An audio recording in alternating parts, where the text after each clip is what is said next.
इस वर्ष हुई अतिवृष्टि से पहले ही आर्थिक संकट झेल रहे कपास उत्पादक किसानों पर अब एक और बड़ा संकट मंडरा रहा है।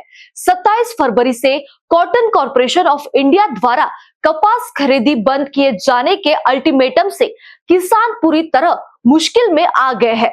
वर्धा जिला प्रमुख कपास उत्पादक क्षेत्र है और जिले सहित पूरे राज्य में खरीदी बंद होने से किसानों की आर्थिक स्थिति और अधिक खराब होने की आशंका है।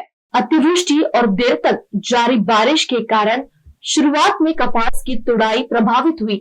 हालांकि जनवरी के अंत और फरवरी में बड़े पैमाने पर कपास निकालना शुरू हुआ है तथा अभी भी खेतों में भारी मात्रा में कपास बाकी है।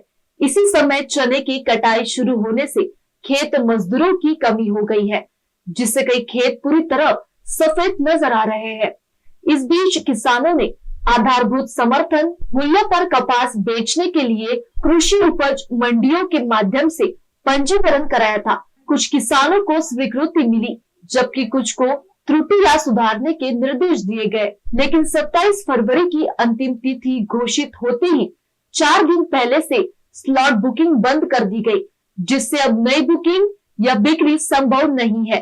किसानों को आशंका है कि उन्हें मजबूरी में निजी व्यापारियों को कम दाम पर कपास बेचना पड़ेगा। इस पृष्ठभूमि में कृषि उत्पन्न बाजार समिति हिंगनघाट तथा कृषि उत्पन्न बाजार समिति समुद्रपुर में किसानों ने सीसीआई खरीद की अवधि कम से कम 31 मार्च तक बढ़ाने की मांग की है। जिले के सभी कपास खरीदी केंद्र तुरंत शुरू कर किसानों को राहत देने की अपील की गई है, अन्यथा आर्थिक संकट और गहरा होने की चेतावनी दी गई है। आजची स्थिती अशी आहे सीसीआयची की सीसीआयची शेवटची तारीख खरेदीची 27/2 आहे, 27/2/26 आणि शेतकऱ्याजवळ किंवा शेतात जरी म्हटलं तरी काही चुकीचं होणार नाही। पूर्ण शेत पांढरे आहे। शेतात शेतकऱ्याजवळ खूप कापूस पडलेला आहे। घरीही काही प्रमाणात कापूस आहे। शेतात जो कापूस आहे त्याला वेचण्यासाठी मजुरं मिळत नाही आहे, ही वास्तविकता आहे। म्हणून सीसीआयने ही जी खरेदी त्यांची जी 27 फरवरीपर्यंत आहे ती 30 एप्रिलपर्यंत वाढवून दिली पाहिजे, तरच शेतकऱ्यांना काहीतरी आधार मिळेल। नाही, सीसीआयने तर पहिले रजिस्ट्रेशन केलेले आहे त्या रजिस्ट्रेशनवाल्यांचाच कापूस घ्यायचा आहे। म्हणजे साधारणतः आजही स्थिती अशी आहे की जे टोटल लोकांनी जे रजिस्ट्रेशन केलेले आहे त्याच्यापैकी 3000 लोकांनी आजही सीसीआयला कापूस विकला नाही, त्यांना सुद्धा जर विकल्या दिला आणि ही मुदत त्यांनी खरेदी करण्याची 30 एप्रिलपर्यंत करायला पाहिजे। आणि जर खरेदी बंद केली तर शेतकऱ्यांचा खूप मोठ्या प्रमाणात नुकसान होणार आहे। आजही स्थिती अशी आहे मार्केटमध्ये की 50% शेतकरी हे सीसीआयला कापूस विकून राहिलेले आहे आणि 50% शेतकरी हे प्रायव्हेटमध्ये विकून राहिलेले आहे। म्हणजे शेतकऱ्यांना खूप मोठा नुकसान होणार आहे जर सीसीआयने खरेदी बंद केली तर। नाही, आम्ही पहिलेच मागणी केलेली आहे की सीसीआयची जी खरेदी आहे ती खरेदी 30 एप्रिलपर्यंत त्यांनी वाढवावी। मी गणेश रामचंद्र चांबारे, राहणार जामनी। आज बरेचशा संकटातून शेतकऱ्याला जावं लागून राहिलेलं आहे। आज शेतामध्ये बरेचसा कापूस पडलेला आहे आणि सीसीआयने उद्याचा दिवस हा शेवटचा दिवस म्हणून सांगितलेला आहे।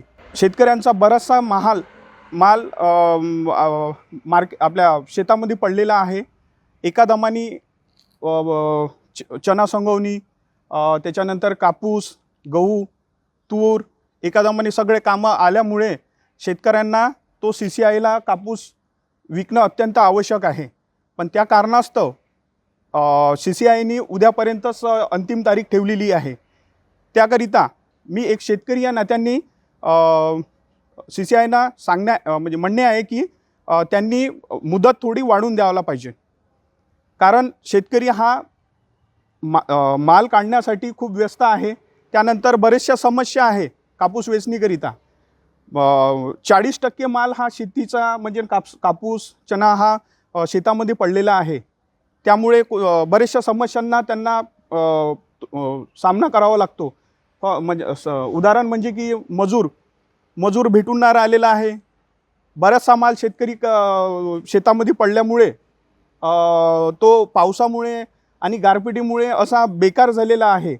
तो माल आम्हाला बेमोल भाव हा म्हणजे CCIला न विकता तो प्रायव्हेटमध्ये विकावा लागून राहिला आणि त्याचा नुकसान फार मोठं शेतकऱ्यांना होऊन राहिलेलं आहे. म्हणून माझं एक शेतकरी या नात्यानं सांगणं आहे की CCIनी कापूस मुदत म्हणजे CCIनी ही मुदत 30 एप्रिलपर्यंत करण्यात यावं अशी माझ्याकडून CCIला मागणी आहे. CCIने 27 तारखेचं अल्टिमेट दिलेलं आहे आणि सुरुवातीला कापूसच नाही निघाला बऱ्याच शेतकऱ्यांचा, परंतु आता कापूस निघाला आणि हे काही लोकांचे बुकिंग नाही झाले आणि आता स्लॉट पण बुकिंग नाही झाली आणि स्लॉट बुकिंग न झाल्यामुळे आज बरेचसे कास्तकारांनी गाड्या वगैरे आणल्या, परंतु जिनिंगमध्ये घेतल्या जात नाही. जिनिंगचा काही दोष नाही, कारण त्यांच्याकडे जेवढं परमिट दिलेलं आहे किंवा जेवढी कॅपॅसिटी दिलेली आहे ते पूर्ण घेत आहे. परंतु त्यांनी एक आणखी एक गोष्ट सांगितली की ज्यांचे गाड्या आलेल्या नाही त्या कॅन्सल सुद्धा होत नाही. याचा अर्थ दुसऱ्याच्या गाड्या लागायच्या त्या पण लागत नाही. तर पूर्ण शेतकऱ्यांची मागणी आहे की कमीत कमी CCIने तारीख वाढवून देण्यात यावी. सुरुवातीला काहीच कापूस निघाला नाही, परंतु आता मोठ्या प्रमाणात निघत आहे आणि अशात जर एवढं मोठं जर नुकसान होत असेल तर शेतकऱ्यांनी काय करावं हा मोठा प्रश्न निर्माण झालेला आहे. आम्ही जिनिंगवाल्यांशी कृषी उत्पन्न बाजार समितीच्या अध्यक्ष सचिवांशी सुद्धा संपर्क साधलेला आहे. त्यांनी सुद्धा म्हटलं की CCIशी आम्ही पत्रव्यवहार केलेला आहे, परंतु हे लवकरात लवकर याचा निपटारा व्हायला पाहिजे, नाहीतर मग शेतकऱ्यांचा जनआक्रोश झाल्याशिवाय राहणार नाही.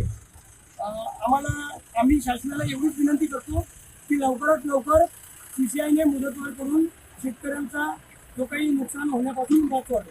धन्यवाद. CCIची खरेदी बंद होणार आहे. आजपासून बंद केली आहे CCIची खरेदी. पुन्हा कापूस पडून आहे घरात, तर त्या कापसाचं आम्ही करावं का? आणि पुन्हा चण्याची सोंगणी चालू आहे तर काय करावं? असा अवकाळी पाऊस येऊ राहिला, भरपावती बरोबर भेटून नाही राहिली, सगळं काही बरोबर नाही आहे. करावं का? कास्तकारांना आत्महत्या करावं का? कापूस वावरामध्ये भरपूर फुटून आहे, मजूर नाही मिळत आहे.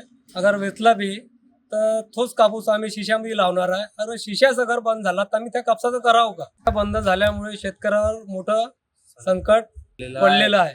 इनमिशन न्यूज के लिए हिंगनघाट से रवि येनरकर की रिपोर्ट.